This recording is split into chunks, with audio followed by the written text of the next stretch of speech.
What up, people? There's a good chance that some of you are hearing me say that twice today because 2 episodes came out today, as a matter of fact, here in a few hours.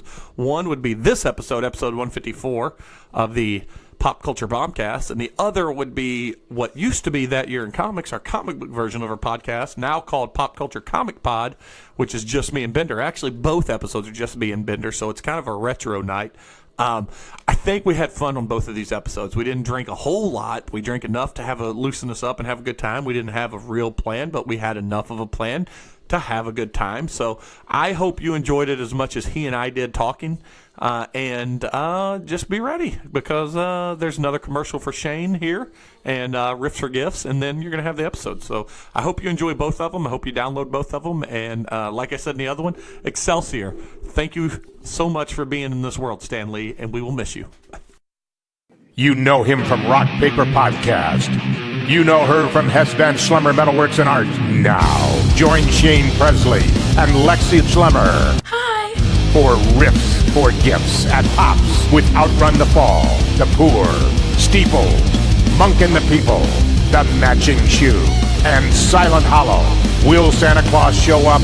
Find out at Pops in Sauget on Saturday, November 24th. Doors open at 6:30 p.m. $10 general admission, or only $5 with a toy donation for Toys for Tots. Riffs for Gifts. It's for the children.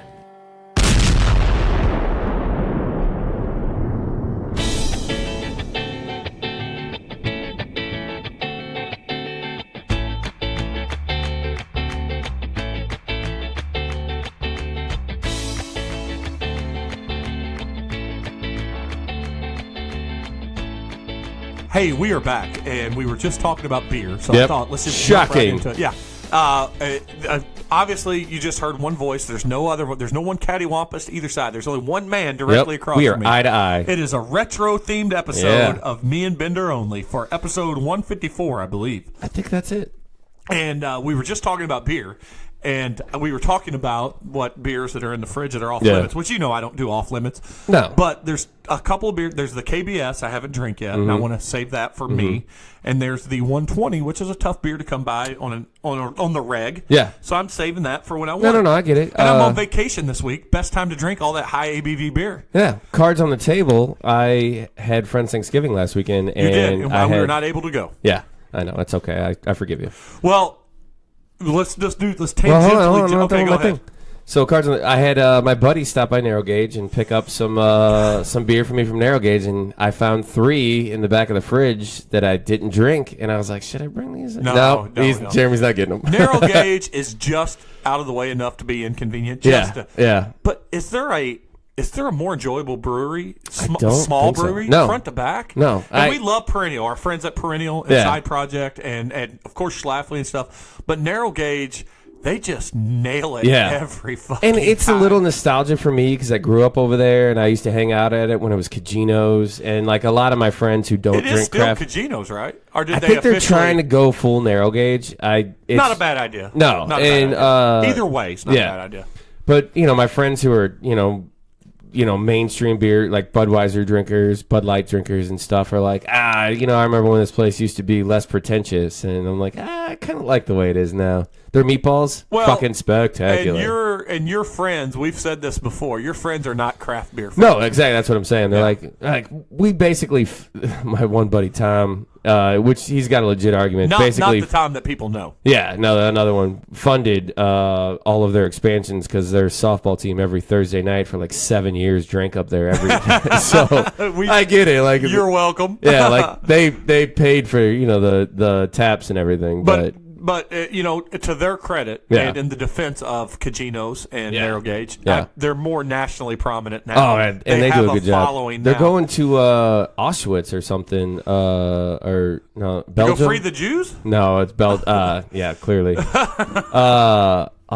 They're going to Belgium for some sort of beer tournament, which is pretty cool. I thought, probably like one they're of the getting like instead of the GABF, like the World Festival or something. Which I thought, they're going around to like these other local things or national things, and then they're going international. I was like, good for them. That's pretty common Yeah. among brewers. Yeah, and but I stuff. mean, like we've had one of our favorite episodes, Steve Kreitz. He's been over there and stuff, and of Second Shift, for those that don't know, maybe one of our favorite guests ever.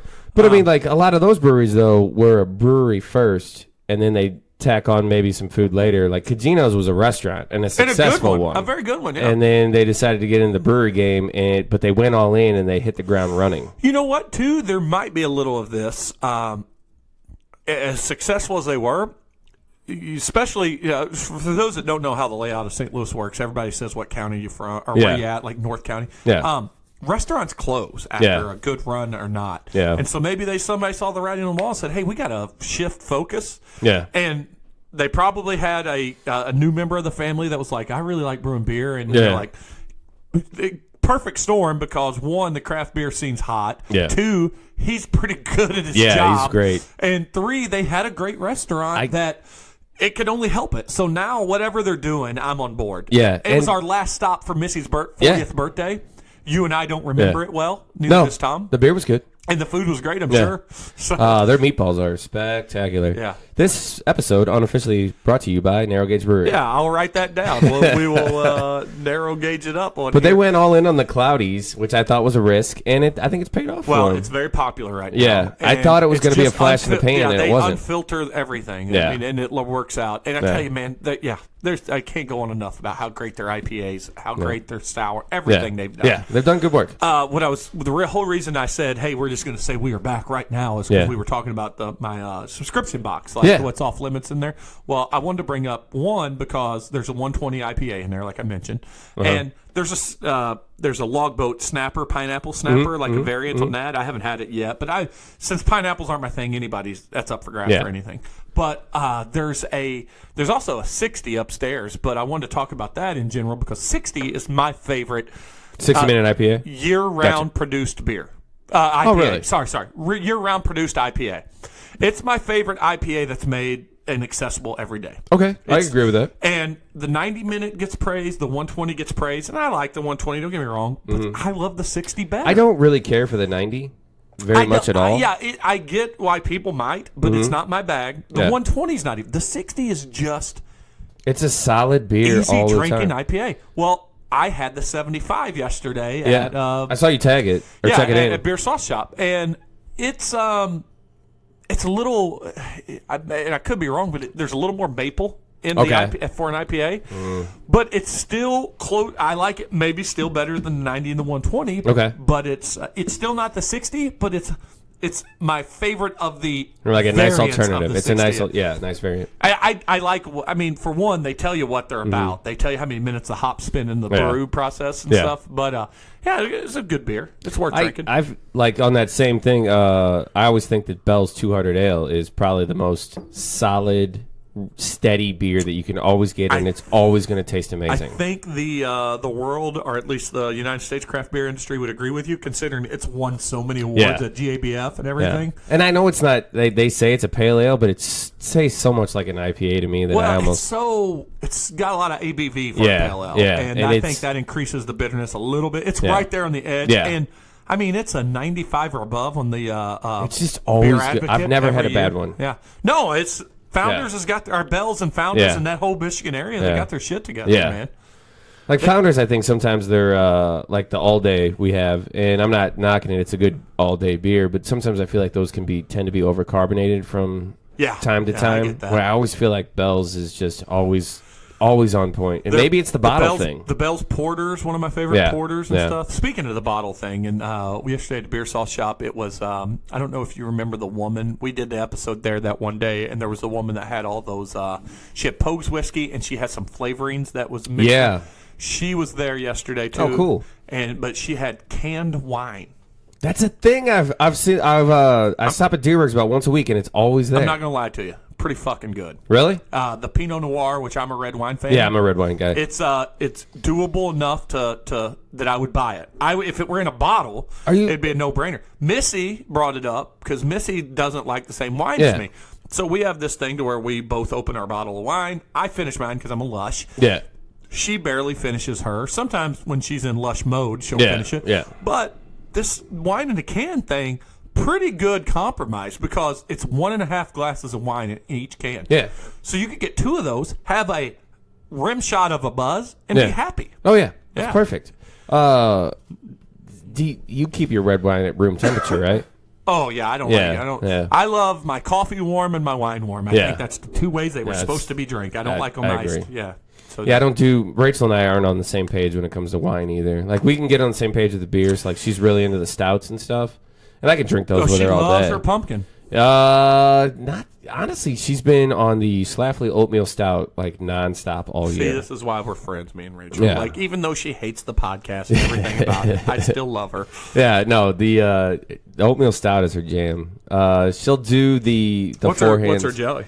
Four hands. Okay, that's her jelly, and then oatmeal stout's her jam. The chocolate milk stout from Four Hands. We got an enjoys. absence of light in there. That's probably going to get drink here tonight because I got a feeling, like I mentioned before, me and the wife are on vacation this week. Yeah, fuck you guys. We're going to drink. So, Yeah. We tied one on yesterday at the beer sauce shop. That's cool. Hey, and for those that don't know, and you will know because there's going to be a double episode released today. There's going to be an episode 154 of the Pop Culture Bombcast, and then an episode that we just recorded a minute ago. Maybe one of my favorite episodes we've ever done all the way around of the Pop Culture Comic Pod. Thanks, man. Yeah, in spite of you being there, it was it was weird how great I am. But so if you only download this, download the other one because it's our tribute to Stan Lee, and I think we did a good job. And it's not super heavy comics. There's a lot of movie references and stuff. So if you've ever watched a Marvel movie, it's fun. You know what it is? The reason it was such a good episode, it's because everything we talked about and everything we referenced, it's stuff that we, at a fundamental level, purely enjoy. Yeah. And that's what the whole episode was about, an enjoyment that was given to us by one guy. Yeah, for absolutely. Overall. Yeah, so go check that out. But this episode, I guess we can jump right in because I do have a couple things that I brought to the table to talk about. Yeah. And I hope you did a couple. I brought a couple things. Nothing too crazy. One thing I want to talk about, and this wasn't where I wanted to start, but you brought it up. And I thought about throw it to Missy segment, but I figure it's big enough news that I'm gonna put it in this segment. You talked about where you're at with which we ridiculed you mercilessly a few weeks ago about you're going to run this half marathon. Yes. Not even a half marathon. It's not even a full half. It's 15K, right? It's 15K, yeah. Yeah, which isn't a half marathon. It's like 9.6 miles or 9.3 miles. I don't know. It's like 0.38 of a marathon. Yeah, it's 5 miles more than I like to run. Yeah, well, it should be anyone. Yeah, but like it's unnecessary. So how you mentioned a while ago, and I told you just zip the talk, John. Let's let the mics get hot. How are you? I'm okay. I trained real hard a couple weeks ago and fucked up my knee, so I took about 2 weeks off. And if my daughter would hear, it's because she would say, "Well, it's your bone on bone." It's bone on bone action. But I got some sleeves. And then I got, for the cold weather, I got one of those like pullover mask things because I don't grow a beard. Yeah. To keep my face warm. Manly. Yeah, I know.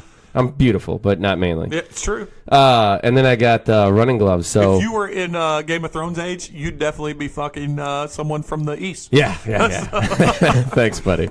A dude, I meant a dude. Well, I couldn't think of his name, but you know what I'm talking about. The guy that fought the mountain. Yeah. Dorian. Yeah. Yeah. You'd be fighting that. You'd be fucking both sides of that family. Oberon. That's it. Yeah, that's his name. No, but so I got like this. That's your Obenderin. So I got the cool running mask, got the gloves. At the very least, I look like a badass fucking ninja. You're a superhero. I'm gonna be hobbling around for 2 weeks later, but don't look now, folks. The Bender is here. He can't move too quickly to the left because his knee blew out, but he looks cool. But he'll look intimidating. Let's hope the fight doesn't break out. Yeah, no, it's fun. I'm doing okay. I'm back up to about 5 miles. So I told Missy, and I'm going to put this on. This is on stone because obviously I'm saying it on the podcast. Yeah. I'm going to do something this year that I've never. Well, we're going to California in March, and it's not like I'm trying to get my beach bod because it's going to be chilly enough. Mm-hmm. But I've been doing a little bit more with our volleyball league. I always do my softball. I know I give myself a lot of shit and that I'm the old guy on both my softball team and on this podcast. But trust me, it is noticeable that 41 is a lot different than 31. Yeah. And so I'm going to do something in January that in the history of my late adolescent beyond life I've never done. I'm going to take January off from drinking. I'm going to take a I don't know if we can be friends. I'm going to take a note out of Joe Rogan and their Sober October thing. Yeah. I'm going to do New Year, no beer. But I'm going to do one caveat in it. I'm allowed once we stop drinking at your house. If On we're New doing Year's that Eve? in Yeah, New Year's we are. When I'm done drinking that night, I'm done drinking for the month of January. Wow. Now I will say this: it's strategic. Mm-hmm. Super Bowl's in February. Yeah. There's no baseball. Yep. It's cold as balls. There's Yep. not a lot of outdoor You're stuff. just inside. January's an easy month to take It off really the is. drinking. Like, it's the laziest of all. But We had this conversation last night about if we could quit drinking or not. We were sitting around, and I was like, if the doctor told me I had to quit drinking, I'm like, I think I could do it. And But Rich that's is- what it would take. Yeah, and Richard goes, I don't think you could. I'm like, they sell non-alcoholic beer. I just need the taste. I don't necessarily need to be drunk. Yeah. Well, and I'm also going to assign myself some kind of physical goal, some kind of fitness goal. But I am going to do no drinking for the month of January. That just means it's going to be a December to remember, and love with booze February. You realize my birthday's in January, though. Yeah. You didn't think that through. I'll do it. I'll be there, but I'm not going to drink. Well, okay. I'll be driving your drunk ass around. Feel free to. Yeah, and you know what? I did want to get a booze bar for you, a booze bus for you. That's all right. We could do it in February. February's also a very small month. We could do it like the first weekend in February. I don't care. Yeah, we'll figure it out. Talk to my wife. We'll figure you it out. guys figure it out. Hey, talk to the wife. Yeah. But that's my plan. Good for you, man. That's Yeah. cool. Well, and I'm down weight wise this year over last year because of the wife's keto, being married to a keto diet. So I'm around at 6'6". I'm around 260. Yeah. 265 on a bad weekend. Mm-hmm. But I want to hopefully by March be around below 250, and my goal weight for being a mid 40s guy soon to be, I'm an early 40s but mid 40s, is going to try to stay around that 230 range because I feel like I'm less risk for a heart attack at that point. Everything's a little easier. I'm very big. Yeah. And I think my joints now don't like the weight. I think you live in a 2-story house, and your knees like it better when you don't wait. You don't have to carry as much up and down. My knees and ankles are not the problem. My problem is the back and shoulders. See, mine, it's all in my knees. I don't have really any problems. Well, mine are surgically repaired. They've held up. But even though shoulders are too, my shoulders are in constant pain, and my back, just from being a tall guy that bends over for everything. Yeah. And I got to get that tire around the midsection because maybe that's weighting me down. Yeah. I'm at 215. That's my walk-around weight, and I'd like to get back down to 205, if you were 200. If you were a fighter, and this is what's crazy about you, if you were a fighter, let's say you fought in the UFC, you'd fight at 170. Yeah. Yeah. Maybe even you would be a 155er. I think no. I'm 6'2". 185 is like my... No, you would be ate up at 185. Really? You'd be gobbled. Anderson Silva. Yeah. There's no fucking way I could get down to 170 pounds. Oh, you could. You could. I don't know. But that's what they do. Well, think about this. Yeah. Just look at it this way. You're 34 now. Yeah. When you were 20, how much did you weigh? 180.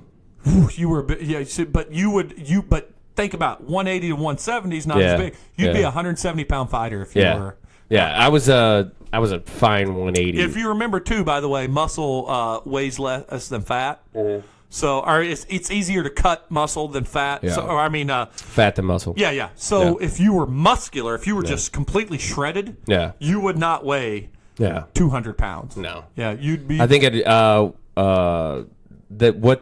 just did my biometric thing or whatever. Body mass index, and it wasn't too bad. I'm a little overweight, about 10 pounds overweight. Yeah, what they consider obese or whatever. Yeah, they don't. Those things are hard because they don't take into account your actual genetic physiology and things like that. But you look at that thing and it says like to be 100% perfect for me would be 185 pounds. Well, I'm that is tough to get to. But I'm telling you, 185. If you were 185, and again, I'm correlating this to something that would never happen. A fight, in UFC. I mean. Those 185 fighters like Anderson Silva and before that Rich Franklin and Chris Weidman, those are 220-pound guys. Yeah. And they don't look emaciated at 185. They look like murderers. Yeah. They look like flat fucking... They look like criminals. They look like killers, trained killers. And so to the credit of what you said, the whole BMI suggested weight to whatever, they say I should weigh 210, 215. Yeah, that's just at 6'6", unattainable in a normal life. I'd be dead. I'm 6'6". I'm so hungry all the time. And even when I was like, there's scrawny guys out there, and I'm not. This is not me humble bragging. I've got wide shoulders. I'm not a Yeah. skinny framed guy. Yeah, I'm no. a big guy. Yeah. And 210, that's me with HIV. Yeah, Okay. yeah. That's it. Like, me at 185 would be You bones. brought this up, or was this earlier? You brought that. That's me in Auschwitz. Way to relate it back. Yeah. So anyway, so Anyways. yeah, that's where I'm at with that. I figure that's worth to lead in this episode, and Yeah. and so one of the things I wanted to bring up too is I mentioned this on an episode with Tom or just Missy. I think it was just the Missy and I episode. I brought up a trailer for Jason Matsukas, which, by the way, one of the funniest guys in the world. Okay. You know who he is, right? I don't think so. So look him up real quick. You can just put Jason M-A-T and he'll pop up in your phone. But he, Is he an actor? oh yeah, comedian. Here you go. It pops up right away. That guy. Yes. Oh, yeah. He's on Brooklyn Nine-Nine. He's fucking spectacular. And Comedy Bang Bang. He's Yeah. got a voice coming up in Wreck-It Ralph where he's Hey Nogman, which Yeah. is just a character from. Yeah. He looks insane, and his character on Brooklyn Nine-Nine is insane. It's great. Even in shitty movies like The House with Will Ferrell, where they convert their Oh, house. that movie was awful. But he is hilarious. Yeah, he's funny in it, yeah. So there was a trailer that we saw a month or so back, and I brought it up on an episode saying I really want to watch this movie. It's called The Long Dumb Road. Uh-huh. Well, like the gift and the curse with the way films work now, and we've talked about this with Kevin Smith and these guys, how we don't know if it's easier or harder for those kind of filmmakers, like compared to the 90s. Like the negative is there's a lot of great movies that don't get the respect they deserve in theaters. Yeah. But the positive is so many more movies are being made because they have outlets that they never had before. Yeah. And The Long Dumb Road is one of those that's in limited release. I saw the trailer a month ago. I happened to notice because we were doing an adult day yesterday Yeah. and we drank, and I said, let's go home and watch a movie. Let's see what's available on Google Play. Fuck, $4 rental, Long Dumb Road. We came home and watched it last night. Solid. So it wasn't, this is not a criticism of it. It was not as funny as I expected. Okay. What's the It's- premise? It's better than I expected. So I can't think of the name of the actor. You've seen him in a bunch of movies of late. But Okay. this kid is driving from Texas to L.A. to go to art school. He's from a well-off family. He's going, that kid right there. He's been... Tony Revolori. Yeah, look him up. He was the bad guy. He was the bully in... he was Flash Spider-Man. Thompson in Spider-Man. Yeah. So he's been in a lot of stuff of late. Yeah. So the premise is he's a awkward about to be art school kid, and he's driving from Texas to L.A. He stops in a town where Jason Matsukas just get fired from an auto shop, and his van had broke down. So Jason Matsukas goes, "Hey, you're fucking lucky because I'm the best goddamn mechanic in this town." And he goes, "I'll help you," and he fixes it, and he goes, "Oh, it's good. This should get you to L.A." And he's like, "Oh, thanks, man." He goes, "Yeah, now that'll be $100." And the kid's like, he goes, "No, man, I'm just fucking with you." He's like, "You're good. You just go on." He goes, "Well, I feel like I owe you something." He goes, "Well, could you give me a ride to the next town?" So it becomes a buddy road flip. like a road trip movie. So because Matsukas is so goddamn funny, I expected it to just be nonstop laughs. Well, it wasn't. Yeah. But what it was nonstop enjoyable fucking movie. Okay. On a 6-pack scale, it's a 5. Okay. And it's not one of those movies that you may hang on to you for a while. You may not be 2 months down the road thinking, man, I'm so glad I watched that movie. Yeah. But every once in a while, a Matsukas line, or even that kid has a couple of good lines, you'll be like, oh, that's good. And by the way, do you remember the original season of American Horror Story, the main girl in Yes, it? the first one. Yeah. The redhead? The mom? No, the teenage girl. Yeah. The plot twist girl. Uh-huh. That's Vera Farmiga. I don't even know how to say her name. Who's like in that Up in the Air with George Clooney. That's her little sister. She's in this movie. Okay. Yeah, and she's great in it. The whole movie is just worth watching. Okay. And so the only reason I brought it up is because we brought it up like literally 3 weeks ago on the episode. I'm a sucker for a good road trip movie. Like, what was that one that Zach Galifianakis and With Robert Downey Jr.? And it was okay, and, but it's still enjoyable. Who's the other massive star in that? Jamie Foxx was Yeah, in that too. yeah. Hit the bump. Hit the accelerate. Boom. And not a movie that you would ever think I need to watch it again. Yeah. But an enjoyable movie. But like Planes, Trains, and Automobiles kind of No, like that's a classic. set like the tone for like a good, fun, That's a classic. like road trip movie. You know what that is? It's and all these movies have in common, and I think, and I did not draw this correlation, so good job, you. Yeah. What it is it's The Odd Couple meets Yeah. a road comedy. Yeah. That's what it is, because they're polar opposites riding together down the highway, and it's good. Yeah, there's a similar one to that, and if you go back and do listen to our comic book episode, you'll realize that you'll hear this again, that Paul Rudd is a national treasure. That's right. And he did one called The Fundamentals of Caring. Have you ever watched this one? No, It was on Netflix for a while. No, you know what? I've seen clips of it on the interwebs and stuff, and I keep meaning to watch it because it is Paul Rudd. Yeah, and who's the kid in it? The kid is Craig Roberts, and it's also got Selena Gomez in it, and it's about a kid who's got. Hey, and I don't want to interrupt you, but Yeah, go ahead. Congratulations, Selena Gomez, for getting out of the crazy house. What do you mean? She put herself into for mental breakdown. She put herself into a psychiatric eval, and she just got released this week. Oh, no shit. Yeah, a lot of stress in that girl's life. You know, Yeah. am I with Bieber? Am I not? He's getting married. Well, he's getting married to Haley Baldwin or whatever. Yeah, right? and by the way, Selena Gomez, and I hate to be the most simplistic, male chauvinistic view in the world. You got nothing to worry about, girl. Yeah. Your shit is good. Yeah, she's fine. No, but this movie's about a kid. I forget. I'm trying to read what his disease is, but he's got one of those diseases where his body's shutting down slowly. Some kind of autoimmune disorder or something. Yeah, or? like he can't walk. He's in a wheelchair, and Paul Rudd is his nurse guy and this kid is his mom's overprotective because she doesn't want him to die, and this kid just wants to get out of the house and go on a road trip. And Paul Rudd is his what is it?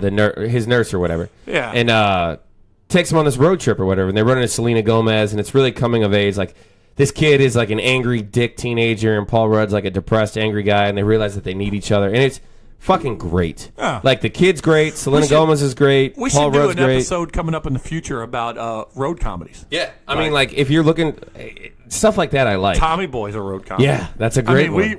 I put that down. We're going to do a greatest road comedy. And the only reason we're not going to top on it now is because we need one of our other two, if not both of them. Yeah. And we didn't have a lot of prep. But, man, pretty underrated genre of comedy. Yeah, it really, and like you were saying, like, I was expecting it to be like all Paul Rudd, just fucking firing on all cylinders, but this kid's giving it back just as hard, and it's a sad but good movie, like sad and funny and everything that you want in anything you want in a movie that's just satisfying. It's kind of why I love Tag. I've talked about it in this episode. Yeah. I thought Tag had the I haven't watched that yet. The ending of Tag, where they could have went like in flash forward a few years, they just hung on to the sad ending, which was sad, but it was, just a good movie, funny movie, and then ended up being more poignant at the end. It's like you didn't see it coming. Yeah. Now these kind of movies, like these road comedy movies, they kind of really can slap you with the sap in a good way. Yeah. I mean, not in a good way. Yeah. But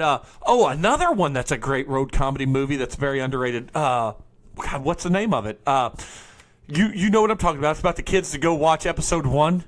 Oh, I never saw it. I know what you're talking about. The one whose buddy's dying of cancer? I own it. Yeah, I've never watched it. I've what? always wanted to. Fanboys. Yeah. Yeah. I don't even think you need it. I think it's on Netflix or something. Also, let's not forget, Road Trip is hilarious. Oh, man. I don't know if it holds Tom up. Green's best. No, Yeah. it holds up. Does it? You think it holds up? Well, I think it probably holds up. it's easy to hold up when you show boobs. Yeah. And Tom Green's best performance in a film. Yeah. Because he goes a little out of control in his own comedy. Freddie Got Fingered was the worst thing I've ever watched. I've said that on this show. I spent my freshman year in drama, Yeah. intro to theater, Yeah. listening to a guy for 15 minutes explain why I'm wrong and why that's a comedy masterpiece. So I'll never enjoy it.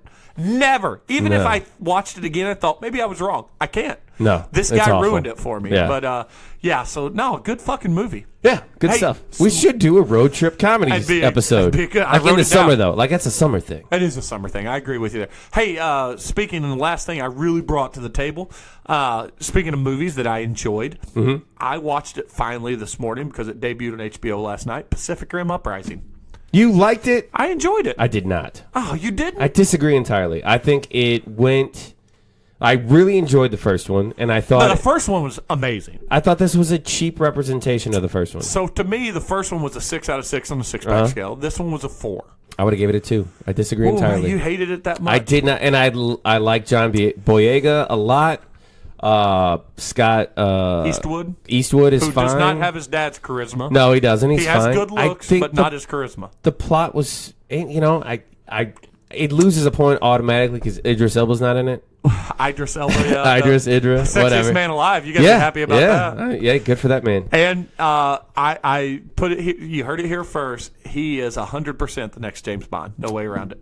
I don't think so, but I'm hoping so. No, he's 100% going to be it. Yeah, and I would love to see it. I've said this too. There's two things England can produce. One is England. It should be.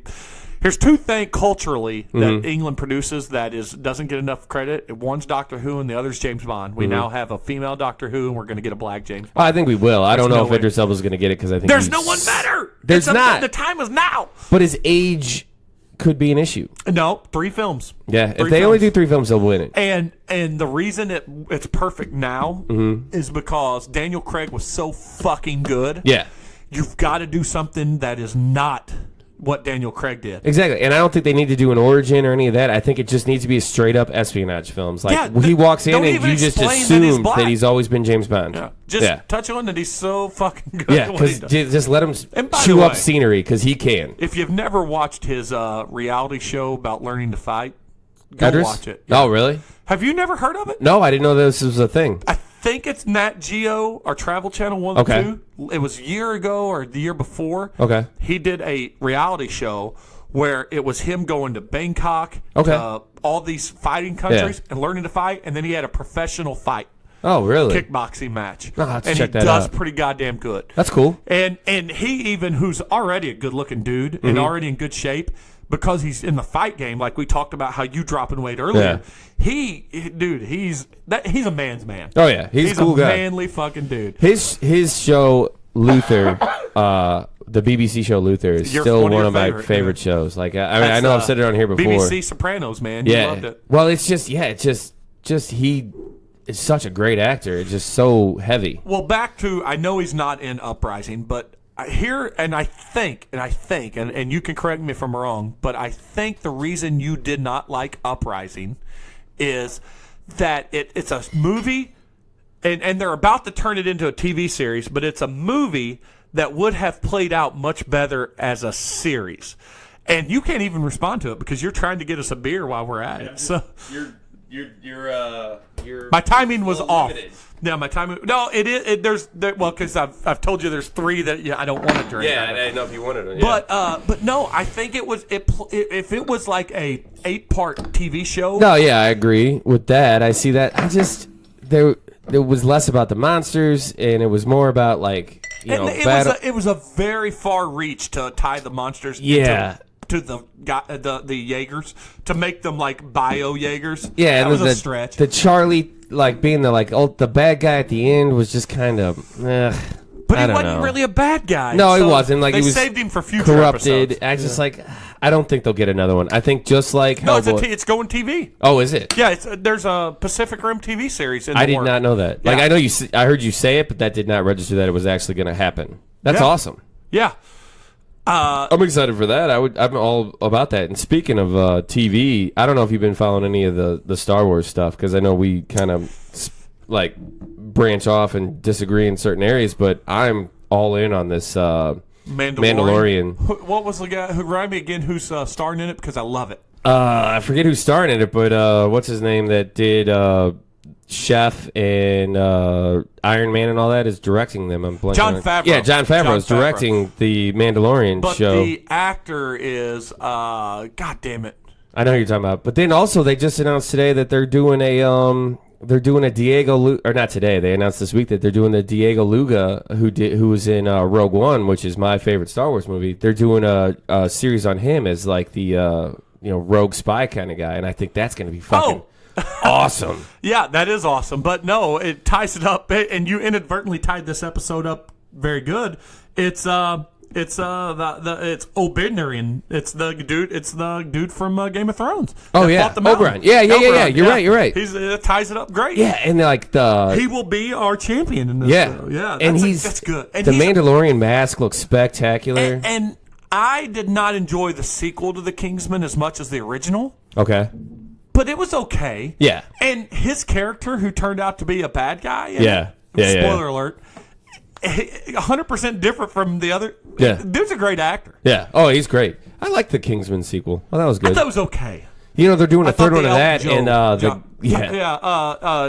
Taron Edgerton's not in it. Yeah, he's not. Like, why? Why do it? Well, you don't have to have him in it. Just I like disagree. I think he makes the whole fucking thing. Like Eggsy's like good. they killed off the bald guy, and now that Eggsy's not going to be in it, I don't understand like why even do a third one. Well, here's why he's not going. Well, the reason they're doing a third one's because they've made money on the first two. But here's why he's not in it, because he's going to be Elton John. He's going to be an Oscar talk. Mm-hmm. He's going to move on to be. He's one of the next it people in Hollywood. Did you see that Elton John commercial that's out there for music? The piano commercial. It's all over Twitter. It's great. It's just I have not seen it yet. It's just Elton John playing. I forget which song he's playing, but it's just him playing a song, and then it goes backwards in time to like him coming up. You know, like getting famous and stuff, and it goes all the way back to Christmas morning when he opens up a piano. Oh, that's awesome! And you're like, God damn, that's a strong commercial. I tell you what, and here's you know what, this is a side topic that I did not think we were going to touch on.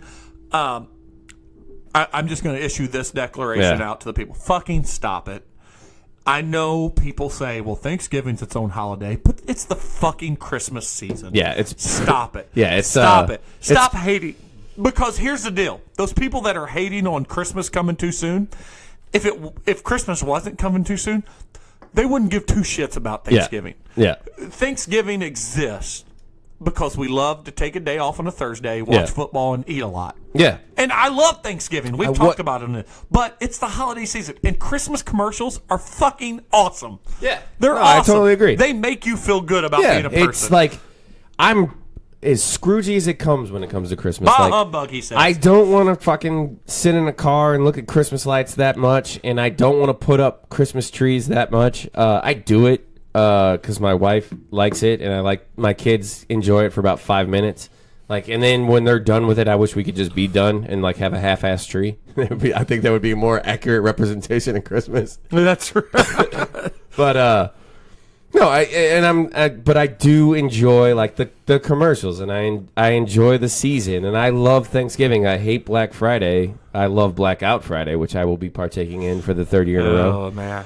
We are so much we fun. are going to my grandparents on Tuesday, coming back on Thanksgiving Day after we eat, and the wife and I will be going and seeing the Urges Ho Ho show at the pageant on Thanksgiving night? On Friday. Oh, nice. Black Friday night. Nice. Blackout Friday night, yes. Rachel always does the Black Friday shopping in the morning. Like, she's not one of those people that stands in line at midnight, but her and her mom will get up and they'll go shopping at like 6. And still get great deals.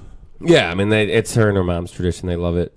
And then I will watch the kids until about 1, and then from 1 on, I will be at Fast Eddie's drinking way too much and end up at Tom's house at some point throughout the end of the night. So that's your my buddy tradition. Tom, not the host Tom. Hummel can't come. He's not cool enough. Yeah, he definitely ain't cool enough. No, he's pretty cool. He has a good time drinking, but it would be a nightmare for him. This is like the most North County fucking crowd ever. He would eat 3 extra burnt Emo's pizzas. If he did that, for sure. No, it's great. I'm looking forward to that. I love Thanksgiving, and Christmas is fine. Yep, I'm with you. So that's what I brought to the table today. What'd you bring? I brought a couple things. I wanted to talk about this Pokemon trailer. You had my favorite. If the movie fails, and it fails, I think it's gonna fail. Yeah, but if it does fail, if it fails to the level, and your comparison was my favorite that I've read, if it fails to the level of Howard the Duck, the movie, I'm still going to enjoy it. Yeah, I think it's going to be enjoyable. I don't think Howard the Duck. I don't think it's going to be a financial success at the box office. It's going to make $400 million minimum because Ryan Reynolds is in it. It might make $800 million worldwide because Pokemon's that big in Japan.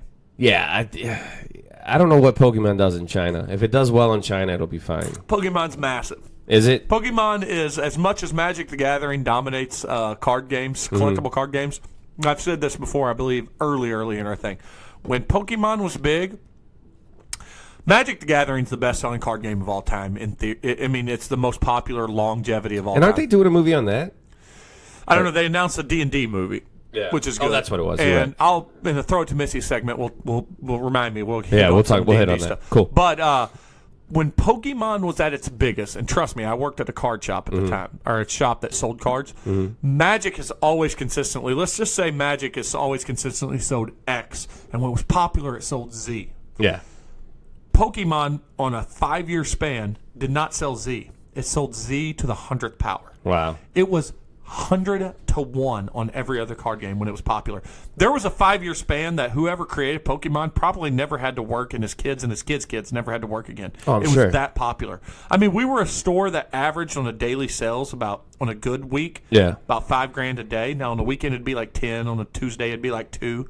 When Pokemon was popular, it was $25,000 a day. And like you say, when Pokemon was popular, and your daughters are a little older, but my son is, but I have... No, he wasn't alive for the popularity. No, Jeremiah, he was into it for a little while around 8, but now, like, my friends' kids who are in, like, 5 and 6 have been doing the Pokemon cards. Hayden dug it. And I don't think that there's a show on right now. Maybe I'm wrong, and there's a new show, but I know it was on Netflix, and that was driving There's always kids something. to buy cards based on them being able to watch the show on Netflix. There's always something to watch. And it's crazy. And I think the premise of the movie is cool. I think it's a cool idea. I don't know if it's going to work. Well, here's though. where it came from, because there was a Detective Pikachu was a game a few years ago. Yeah. And so, like, again, whether it was in Japan or where it became the game got a massively good reviews and a bit of a cult following is what spurned the movie. Yeah. So the movie, if for those that don't know, is this: it's a world where Pokemons are real. It's a live action movie, and it's clearly CG for the Pokemons. But it's not just Pikachu; it's the character from that Detective Pikachu. Okay. See, I didn't know any. I never played that game. Detective Pikachu is the main character of that series, and for this, and it was one of those spotted kind of puzzle games, but it was a very well received game. So the thing that I thought what they did that was clever is Pikachu can't talk. Yeah. Pokemon don't talk. So there's very few people, and apparently the premise of this movie is this one guy can talk, and he's missing his dad, right? That's what it is. Something like that. Yeah, his dad died in line of duty. He can hear the voices that that Pokemon talk with, and it's Ryan Reynolds. Yeah. So Deadpool is Pikachu. Yeah, I mean, it's going to be clever. It's going to have some good quips and one-liners. I don't know if it'll work as a whole, but I do think at the very least it'll go down in like Howard the Duck style. At the very least, that'll still be okay, but I don't think, and this is not me saying it'll be a good movie. Yeah. I think it's going to make $800 million. You think so? I think the world will watch it. It'll be like World of Warcraft, that movie. It'll be like badly panned here, and it's going to make enough money. It's going to make tons of money in Japan and China and stuff. Definitely. Yeah, I mean, when I heard about this, I thought it was a fucking joke, and then I saw the trailer. I'm like, shit, I guess this is really happening. Not only does it sound like a joke, I mean, it is a joke, but when you put Ryan Reynolds in your movie, and again, who's the guy, the dude in this? The kid is just some He's something that's been actor. in something before, though. Yeah. I've seen him before. And I mean, and I got to tell you, throw aside what you know about Pokemon, visually that looks pretty cool. Yeah. Yeah. So, well, there was a whole thing about Mr. Mime or whatever Pokemon that is. People are like kind of freaked out at the way he looked apparently on Twitter this week. When like, people get up in arms over everything. Over everything. It's ridiculous. Everything. Yeah. So. I had that, and then do you ever, like when you're on Amazon Music, because you're an Amazon Music guy too. I am, yeah. Do you ever go back and listen to an album that you fucking loved as a kid or like younger, and then listen to it now and you're like, I don't know if this holds up. I don't know that I've ever been disappointed by doing it. See, I went back, and the other Friday I was at work, and normally I listen to podcasts, but I had a lot to focus on, so I'll throw some music on when I can't, half-ass it. Yeah. And I went and the newly uploaded albums on Amazon, they had DMX's debut album, It's Dark and Hell is Hot. Yeah, yeah. And I fucking loved that album in 8th grade.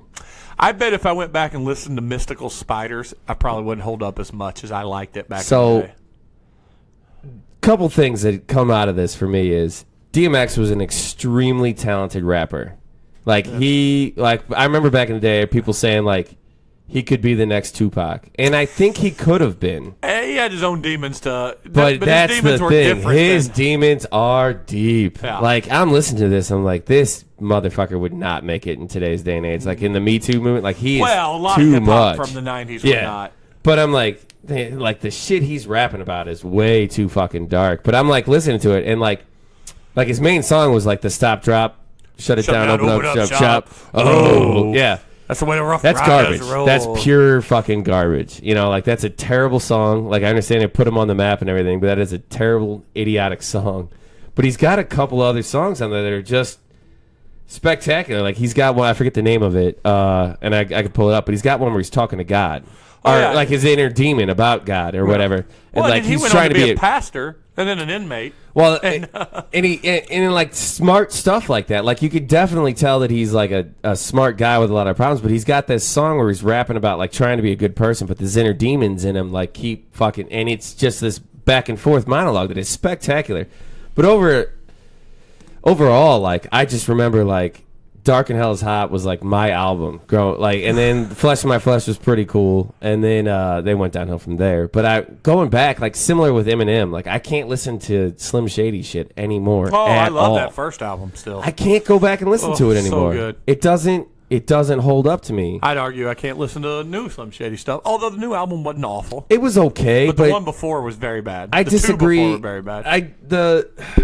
My hold up with, and you had an episode I wasn't on, and I wish I would have been. That Missy loved it. Missy loved it, and my thing is like, you're over 40 now, and you've made it, and you're still rapping about shit that you started rapping about. That was his. The people said he sounded like a guy that was bitching about things that he doesn't have to worry about. Exactly, anymore. and that was my hang up with it, and like, And that was the big criticisms. Of yeah, it. that was my hang up with it. I'm like, this is That was just.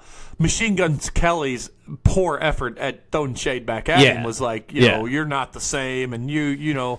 But Machine Gun Kelly just didn't have the mental capacity to battle. No, with yeah, it, so. yeah. No, I don't know that. I'm not discrediting Eminem at all. I think he's a very talented rapper. I just think that he should focus on something else. But I just, going back to this DMX thing, I'm like, it got me thinking about it. Like, and then I looked him up and how shitty and sad his life has been. He's been in and out of prison for tax evasion and stuff. And he had a decent run in the 2000s where like his first album is all about being a fucking gangster, and it was like prime time for that. Like if you remember back in the day, it was all about like Scarface had just been released on DVD again, and everybody wanted to be a fucking gangster, and he cashed in on that. Made a couple movies, Exit Wounds with Steven Seagal, which might be the last movie I saw with Steven Seagal. The worst thing of that movie is the trailer, and at the end of the trailer, Steven Seagal goes, "He's a little bit country. I'm a little bit rock and roll." Yeah. No, DMX is not a little bit he's country. not. Yeah, no. It's a lot of nothing country about Yeah. it. And, you're not rock and roll, you retard. Yeah. You're a sorry fat for using ponytail. retarded as a And then he did Romeo and Juliet with Jet Li, and not a bad movie. No, it's Missy not, but loves he's that not really movie. in it. Missy loves that movie. But no, I went back and listened to it, and I thought it was kind of a fun trip down like my 8th grade brain. Like, where the hell was I loving this fucking album? Like, I could see the talent, but I would not. I played that shit all the time. Yeah, and it's weird to go back and listen to your shit that just doesn't hold up. Yeah. Well, I mean, I think one of the reasons that I don't agree with you on going back and listening is because the things that from my childhood that I love, like say Beastie Boys and Tool and Nirvana. I think Beastie Boys is slightly more timeless. I love those so much that I don't go back and listen to, I just still love them, and I don't know that that's really a, I get it. I get what you're saying. No, I get what you're saying. And to that argument, what I'm saying to you, like Beastie Boys was all about like partying and being like having a good time. Like you go back and listen to the Dark and Hell is Hot, it's an angry album about being a fucking murdering, he raping sounded like an gangster. Angry guy, even when he was happy. And I'm like, this is not how you maintain a fan base, by being like just this angry guy screaming. Like, he's not Montel Jordan. This is not how you do it. And like Jay-Z, like if you go back and like look at what Jay-Z was doing back then, it was all I think Big Pimpin' was like similar around that time. Around this one, maybe his second album. The Blueprint Volume 2 or Volume 1. Yeah, and he's like, 1. he's singing about having a good fucking time on a boat. If Big Pimpin' comes on, you're still fucking listening to it. Yeah. Like if Stop Drop comes on, you're like, we can hit skip. I still like Stop Drop. Yeah, I still like it. It does not hold up. I still like it. Does not hold up. It doesn't. I thought it was a fun trip down memory lane that I thought was worth talking about. I know you got a couple extra things before we end up on this episode. So what's the there was another trailer you wanted to talk about. Oh, right? Toy Story 4. They Yeah. dropped the trailer for that. Are you happy there's a fourth one? Because you loved 3. I don't think that they'll do it injustice. I think it'll be fine. Yeah, I don't think they'll do bad. The trailer's funny, and we just mentioned earlier that what's funnier than the trailer is the little skit with Key and Peele with their chicken and the rabbit, and they're kind of doing that. If you watch the show, like to me, what I took out of it is remember that skit they used to do with like the bitch, you know, like they. It was kind of like the PG version of that, which I thought was pretty good. Fucking those guys are blowing up. Man.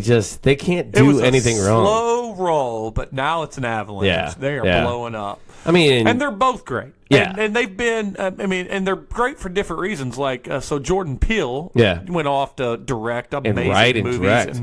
And Key, who also is one of his writers, but he's went off to like do minor roles in movies that he kills it in. Yeah, and he did that. Friends from College on Netflix. Good he show. was so good in that. That was a good show. Yeah. And like he knows his lane, and he owns every scene he steps into. He owns Pitch Perfect too. Yeah, he's funny in Why Him. He's for lack of a better description, just a funny fucking guy. Yeah, you know. Speaking of Pitch Perfect, we're gonna go off here real quick. Did you watch Pitch Perfect 3? In segments, never as a whole. So I watched it front to back, and that movie was clearly like we're fan service to wrap it up. Yeah, like we don't give a fuck. Like the fight on the boat was ridiculous. Dumb. With Fat Amy. Yeah, like I mean, I kind of liked it though. Like it was like a whole thing. Like we know that this can't. Like, we don't want to keep doing these, so we're going to make this thing so fucking stupid. What I like about the movies is the singing. Yeah. And that movie was less about the singing than all 3 of them. Oh, yeah. And it was like, we're going to make this so stupid that the studio never asks us to do this again. Well, you know who directed all those movies and produced all those movies? Elizabeth Banks. Yeah. All of them. Yeah. They were her movies. I don't think she did the first one. I know she did the second one. I'm pretty sure she did. Do you think so? All right. Yeah, look it up. I'm not saying you're wrong, but. Look it up. And, what's the guy where they chit chat back and forth? Elizabeth Banks and the dude from every movie. Yeah. Their back and forth is so fucking great, and they make the movie. Other than that, it's ridiculous. But I'm watching it and I'm like, I couldn't stop watching it, and I still kind of enjoyed it. But I'm like, I'm glad that this is it. This is going to be over from here on out. You're right. So Jason Moore directed the first one. Yeah. Let's see if Elizabeth Banks was the executive producer on it. Okay. So the franchise is her baby. Yeah. It's her baby, and I'm pretty sure that the second one was her first time behind the camera, like directing a movie. And the second one was every bit as good as the first one. It's not bad. It's not a bad great. movie, yeah. Yeah, because I had Adam Devine in it still. And, and he's awesome. And it even had Skylar... whatever that guy is. Whatever. He's great in it too. Yeah. Hey, by the way, and this goes back and it just hit me. I don't know why it just hit me, but this goes back to the episode that you're going to have to download and list. It's Dan Slott for Spider-Man. Yes, I meant to bring that up. Yeah. Dan Slott. Yeah, he's the great. He did a lot of good stuff. And the people that are listening to this are like, what the fuck are you guys talking about? Download them both, assholes. You got to check it out. Yeah. So. I had that. But back to the Toy Story 4 trailer. I mean, they don't really show you a lot. The spooky thing was kind of weird. It's a teaser. I'm excited. It's going to be 4 or 5 months before we get the next trailer. I don't think the cool thing about Toy Story is that they're toys and they can just keep doing the generational moves. And I think it's kind of fun that you can. The only thing, if there's a real level of realism you can interject in these movies, the only unrealistic thing is they don't wear out. Yeah, those the especially Woody. In particular, when gone. But like. What I think is really cool is, the first one came out, I was younger, probably 8 or 9, I think. I'm a little older than that, probably early teens or whatever. But, now I have kids. My kids have enjoyed it, and now like have smaller kids. You love 3. Me and Tom I both. thought 3 was good. Very good. I don't want to discredit it, but you guys both really thought. Man, that was a heavy scene. It's a good movie. It's a good movie. But and then it could have been a great ending, so let's hope 4 is good. No, I think it will be. I'm not too worried about it. I thought it was fun. I thought when I originally wrote all my stuff down, I thought it was going to be a full cast and Tom was going to be here. I'm just checking out. Hey, I'm currently winning in our fantasy football league. That won't last long. you're not very good. No. You're not very good. I'm currently losing, but that's neither here nor there. Yeah. Hey, how about we just go ahead and throw it to Missy, and then we start wrapping up? All right. Sounds good. All right. So for my first thing to throw to Missy, you brought it up earlier because Missy's not here. Yep. Neither is Tom. So Nope. both the guys are out. Both of those are out. So the throw to Missy, I did a $20 pledge towards a D&D related thing. You're all into these like fucking pledges now, Kickstarter. man. I do a lot of Kickstarter because you can get cool stuff cheap. But so what I'll get out of this one is come April, I'll get a free download for a documentary called Gary Gygax's Basement. Okay. And Gary Gygax is creator of Dungeons and Dragons, and it's the first real documentary about him. Okay. And so I kickstarted it, and they went 300% of their goal. So I get a free download, and I get a producer credit. No shit. In the thing. That's pretty not cool. an executive producer, but a producer credit. I think it was 184 people will get their name in the credits, and it'll be hard to see. Yeah. But, it's and it'll have some celebrities, and it's just how – so I don't think a lot of people know, but he went from being a struggling teacher to the creator of D&D, and it was so popular, especially when people said it was evil. Mm-hmm. It got so popular that he had a mansion in L.A. where he had, like, playmates. Oh, wow. He was Hugh Hefner balling for a while. I never got into the D&D stuff. I love it. You know I love it. But beside the fact, this guy got big. And this documentary is about it. And it's his kids. One of his kids is the executive producer who wanted to get this off the ground. So it's the first real good documentary about Gary Gygax. That's cool. That created it. So, and if the movie not as much, but the book Ready Player One really reinvigorated the Gygax stuff. I still haven't watched that yet. The book though is amazing. I love the book. Did not like the book. But you do realize. I mean, you do know. Did you read it? Yeah, I tried. There's so much Gary Gygax stuff in Yeah. it. So I mean, and so they really elaborate on his life and how it became to be because he knew math. Yeah. And, regardless of what you think about Dungeons and Dragons and things like that. I don't think anything negative. I just never knew anybody that played. But I don't think average Joe realizes how much math and statistics go into these games. Was it like a... There has to be weighted rules. You know what I mean? There has to be a dice roll. Well, then the die is like how many sides? 20. 20 is the main 20-sided one. die or whatever. But there has to be and what people don't get is there has to be a hard rule. Like,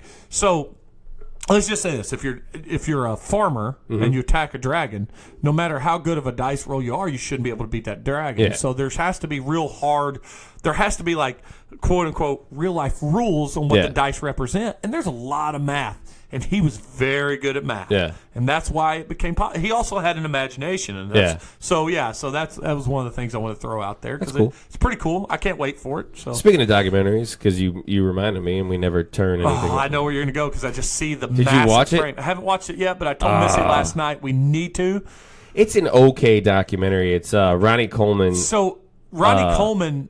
8-time Mr. Olympian. Yeah, and Ronnie Coleman was the first Mr. Olympian. So when Arnold and Ferrigno and Chuck Palumbo and all these guys were and Dusty, if he listens to this episode, he'll chime in. All those guys and Teddy Atlas were building their goal to be bodybuilders was have this symmetrical beauty. They wanted this very defined V.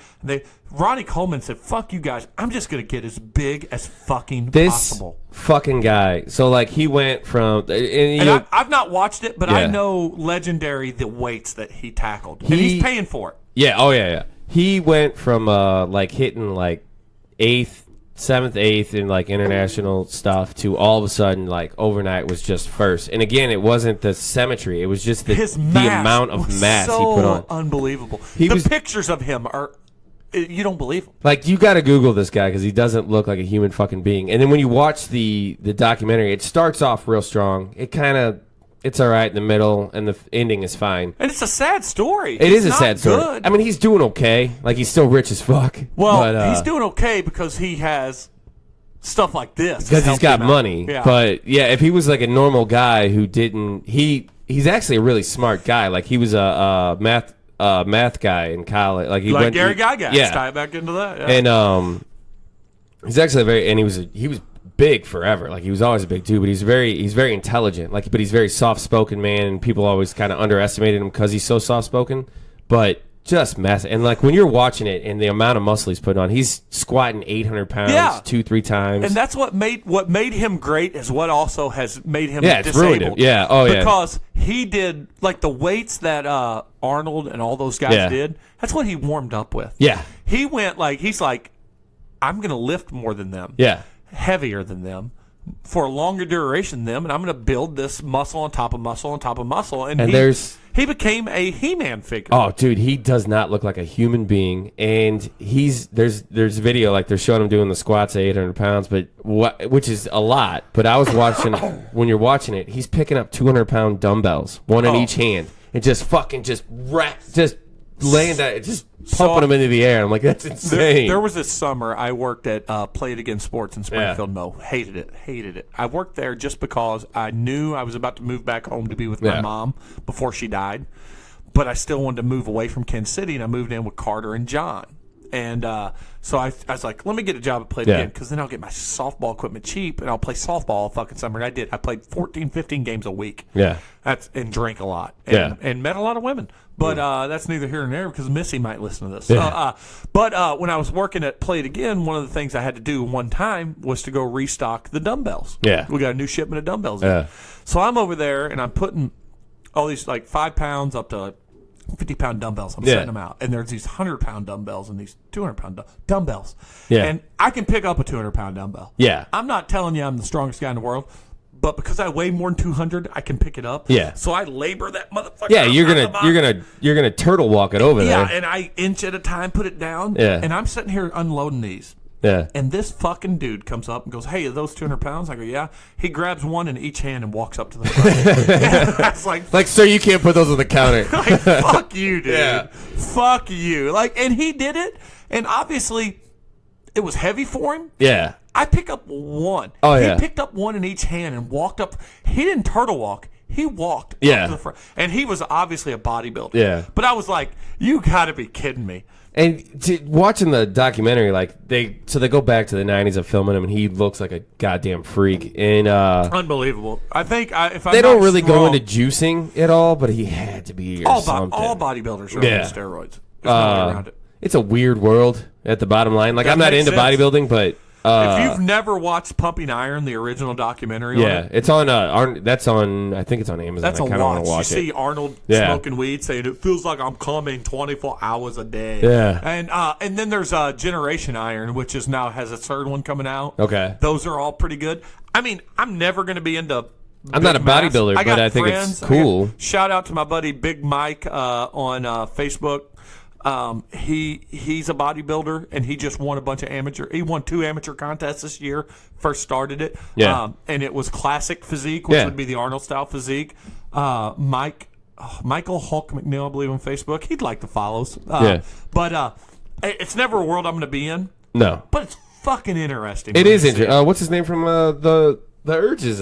Amateur bodybuilder. Steve Ewing's an amateur bodybuilder now. Yeah, and he's classic physique. And, senior looks good. Circuit. Yeah, senior looks circuit. good. Yeah. But no, it's an amazing documentary, and just watching this guy just pick up so much weight and build muscle on muscle, and talking to these other you don't realize how big and how much of a following that this sport really has, and it is a sport like anything else. People are like, you compete and you work your ass off for it. And this guy, he paid the ultimate price. He's can't really walk. He's in crutches and stuff. But as much as it's a sport and everything, you can't retire from it. He still goes to the gym every fucking day. Still lifts, even though his doctor's you should stop. He can't. It's a disease, and it's his addiction. Here's my buddy in the St. Louis area that's into Holy it. shit. Yeah, he's about 6'4", 6'3". I don't understand the bronzing but thing, here, though. he is Arabic in nature. Okay. I mean, so he's already a bronze dude. Yeah. But the thing when you look at him, he's 6'3". So right there, that was competition day. Yeah. And go back to your weight cutting thing. Yeah. That's 220 pounds. Yeah, that's insane. And he's a 270-pound guy. Jesus. That's 220 because he cut it all out. Well, my brother-in-law, he competitive. Now he's a power lifter. He's a power lifter, but he walks around. His walk-around weight, and he's 5'10", maybe. He's a little guy. He's not too tall. Not average. Yeah, average. Yeah, we're average. above average. Yeah, height. we're big guys. Yeah. but he's 5'10", and his walk around weight's like 200.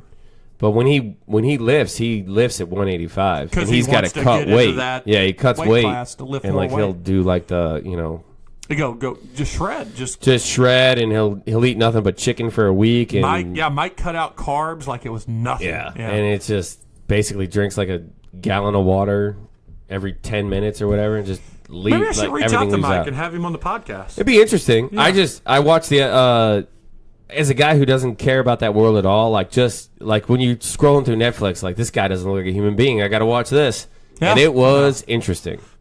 I'm with you. Definitely worth watching. Last thing I got, and if you have another throw to Mitch segment, but last thing I've got is we also watched Bert Kreischer's The Secrets, his comedy special on Netflix last night. Missy did not want to like it because our neighbor Scott, Bad Idea podcast host, she goes, he loves him so much, I don't want to like it. Yeah. It's like the Green Bay Packers for me. We laughed so hard at that last night. I need a new comedy special. If you've never seen his most famous segment, it's on YouTube everywhere, The Machine, where he talks about he was when he was in college, that because the teacher had to have 14 students in Russian, that he tried to drop it. She's like, I'll just give you a C as long as you stay in the class. Nice. So he ended up doing 4 semesters and he can't speak a lick of Russian, but he kept getting a C. And he even goes to Russia where he becomes the Machine and works with the Russian mafia to rob people. It's a true story. No shit. It's a true story. You got to watch it. If you're not watching, I got to check it out now. So, but that's not on his special. His special ends with that encore because everybody wants to hear the story all the time. But it's pretty fucking funny. Nice. And he's one of Joe Rogan's best friends, so he participates in Sober October. And when you see his special, he always takes his shirt off. That fucking guy ran a marathon last year. Not a 9K or 10K or 15K. Like a 26-mile marathon. Yeah. And he doesn't look like it. So it's very hilarious. So that you got to I'll check it out. That'll be fun. Yeah, Tell Me a Secret, I think is the name of it. I think. Yeah, so, I'll throw it on my list. So I think that's it. I don't have anything else. That was fun. It was a very random episode. 3 hours of podcasting for you and I almost. Yeah, I got a decent buzz. Yep. We go watch a soccer game now. Time to go watch soccer. Me to go have family dinner, and for you to start us off by saying bye. Bye. Excelsior. Excelsior again, 2 times in a row, and the music's playing.